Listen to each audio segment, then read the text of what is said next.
d'être bon envers vos femmes, alors acceptez ma recommandation.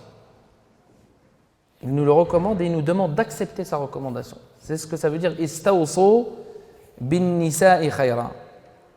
Et l'islam a beaucoup insisté sur l'excellence du comportement de l'époux envers son épouse.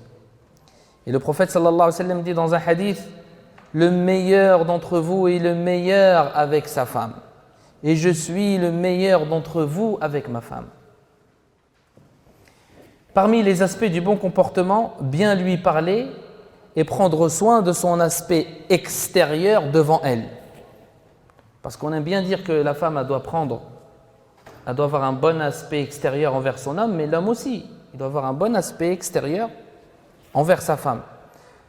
Ainsi, il lui plaira chez lui ce qui lui plaira chez elle. Ibn Kathir rahimahullah dit, en décrivant le comportement du prophète sallallahu alayhi wa sallam avec ses femmes, les mères des croyants, il dit: il faisait partie de son caractère d'être de bonne compagnie et toujours de bonne humeur. Il était doux avec ses femmes et affectueux. Il dépensait avec largesse et faisait rire ses femmes. Même quand il faisait la course avec Aïcha radiyallahu anha, il lui témoignait de l'affection par cela. Et parmi les choses qui contredisent le comportement convenable, on compte aussi le fait de négliger son apparence et sa bonne forme.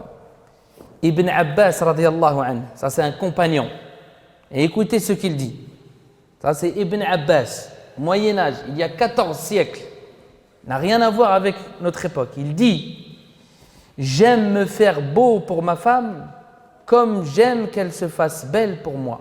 Car Allah dit: وَلَهُنَّ مِثْلُ الَّذِي عَلَيْهِنَّ بِالْمَعْرُوفِ. Et elles ont des droits équivalents à leurs devoirs. Si elles, son devoir, c'est de se faire belle devant toi, alors Allah Azza wa Jalla dit: et elles ont des droits équivalents à leurs devoirs conformément à la bienséance.